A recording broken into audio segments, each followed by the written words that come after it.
Guys, and welcome back to another video for the channel. Today we're going to be needle scaling the frame, peeling the frame, and additionally we're going to try to get the rest of the rust cut out of the cab here. So follow along, and I'll try to probably maybe post this on Friday. So we'll see you guys in the video.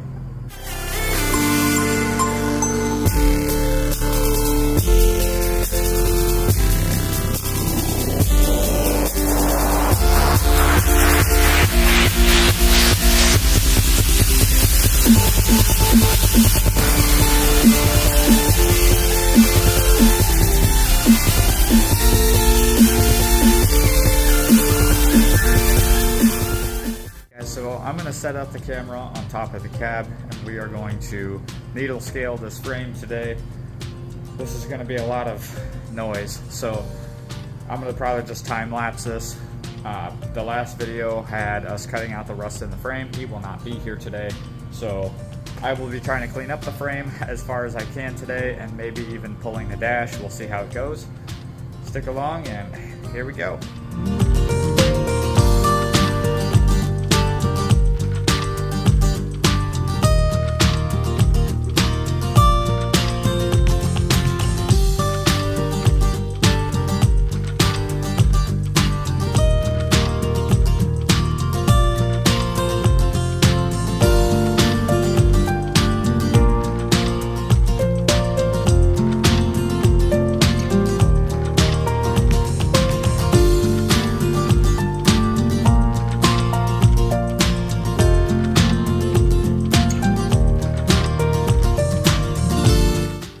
This video was brought to you today by Berkey's Farm Store. This whole project would not be as easy and capable as it has been without them. They have been an amazing company, and they supported us through this entire journey. So today we have a quick message from them.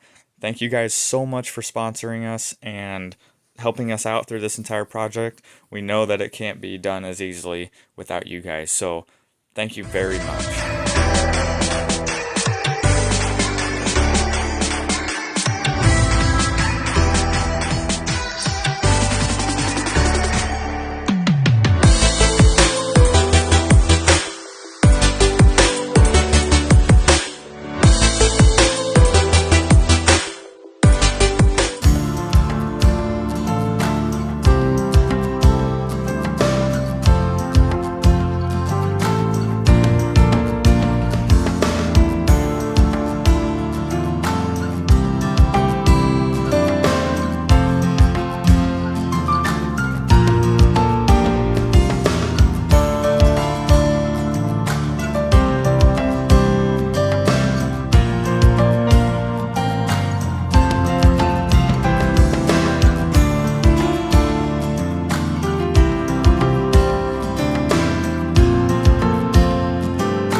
Okay guys, so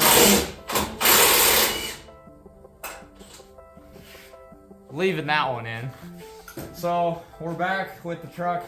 It's been a couple days since I filmed, mostly because we've been doing the same stuff. We've been running needle scaler across the frame and the chassis, which you can see really cleaned up the frame. Yeah, that shock is bad. Caleb is working today on getting the shocks, and most of the stuff tore out of the rear end here. Hopefully we'll have the fuel tank drained by the end of the day. I'm going to try and film some more of this rust cleanup. Like I said, we've been working on it the last couple days. The needle scaler has done an awesome job with everything. I'm impressed with it. Just a hobo freight special. It's nothing fancy. It's not anything, you know, that a body shop would use more than likely. But my rest of my frame here is being wire wheeled, the worst of it. And I'm planning on using POR 15, which I will put in a little clip in the video there to show you what that is. Like I said, it's supposed to treat the frame. I don't need to get it down to bare metal. I'm going to etch the frame. So we're going to go through today and try to get the rest of this stuff tore apart, and we'll see where we land.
Alright guys, so this last video was definitely a longer one, but I wanted to get all of the body work, at least on the driver's side, mostly covered in one video.